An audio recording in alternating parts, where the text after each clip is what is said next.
अभी अभी एक अहम मीटिंग ली है जिसमें हमारे राज्यों के सारे हेल्थ मिनिस्टर जुड़े हुए थे और यूटीज भी जुड़ी हुई थी। और उसमें जो कोविड-19 की अभी की जो सिचुएशन है उसके ऊपर डिटेल में डिस्कशन हुई, सेक्रेटरी साहब की प्रेजेंटेशन हुई और उसकी समीक्षा हुई। उसमें हर पहलू पे बातें शेयर की गई। आज की सिचुएशन ये है कि देश में एज पर आवर रिकॉर्ड्स लगभग 2300 एक्टिव केसेस हैं। कल कोई 519 केस रिपोर्ट हुए हैं। इसके पहले 2 हफ्ते में 10 दिन में 100-110 इस तरह से केसेस आते हैं, लेकिन ट्यूसडे की रिपोर्टिंग वीकेंड की कई बार हाई होती है। ये वो भी हो सकता है, लेकिन हो सकता है कि प्रभाव इस सिचुएशन में इस स्वरूप में कोविड-19 का बढ़ रहा है, ये हो सकता है। केरल में केसेस हैं, तमिलनाडु में हैं, कर्नाटक में हैं, खासकर गोवा में भी थोड़ा कंसर्न है। तो एक नए थोड़ी सी आउटब्रेक ज़रूर सामने आई है।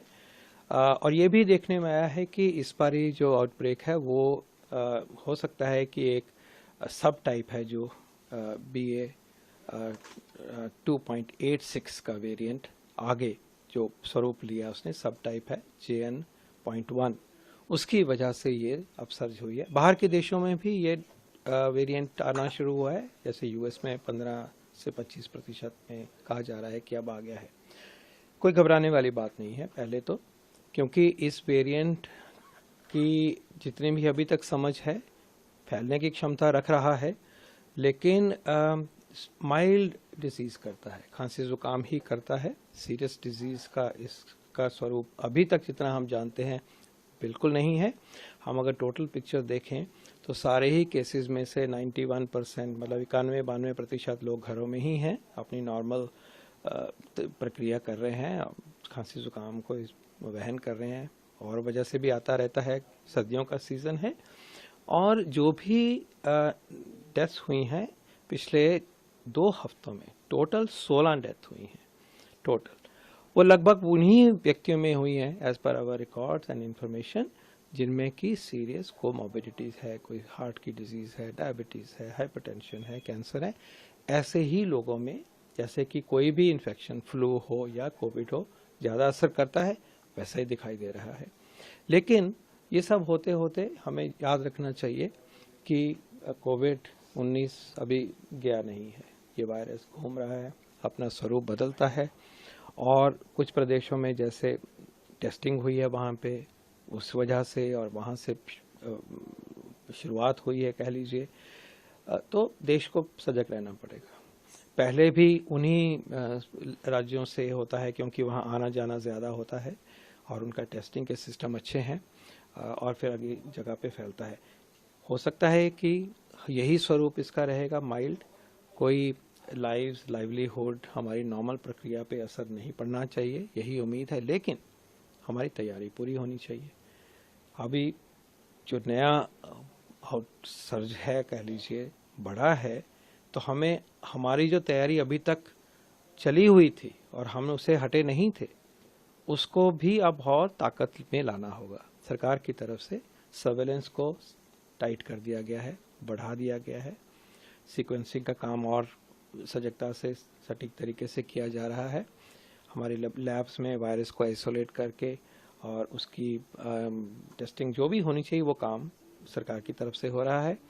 माननीय मंत्री जी ने आज राज्यों के मंत्री समूह को रिक्वेस्ट करी है कि सबसे पहले नंबर 1 आप सतर्क रहिए और टेस्टिंग करिए, टेस्टिंग का डेटा प्रोवाइड करिए। जो सीरियस निमोनिया जैसी इलनेस होती है हमारी फैसिलिटीज़ में, ज़िले के अस्पतालों में, मेडिकल कॉलेजेस में, हमारे सर्वेलेंस का नॉर्मल हिस्सा है, उसको पूरी तरह से निभाइए। ये उनकी पहली रिक्वेस्ट है। दूसरी रिक्वेस्ट और एग्रीमेंट ये हुआ है कि हम अपनी हमारी जो तैयारी है, मॉक ड्रिल की बात है, PSA प्लांट्स की बात है, ICU सिस्टम की बात है, हमारे प्रोटोकॉल और जनरल अवेयरनेस और तैयारी सिस्टम में हो, वो को भी उसका संज्ञान लेने की उन्होंने रिक्वेस्ट करी है। क्लियरली कोई पैनिक की बिल्कुल वजह नहीं है, कोई भयभीत होने की वजह नहीं है। हम सब में वैक्सीन लग चुका है, हम अंदर से सशक्त हैं और इस वेरिएंट के आने के ऊपर ऐसी कोई अनहोनी हो ऐसा बिल्कुल नहीं सोचते।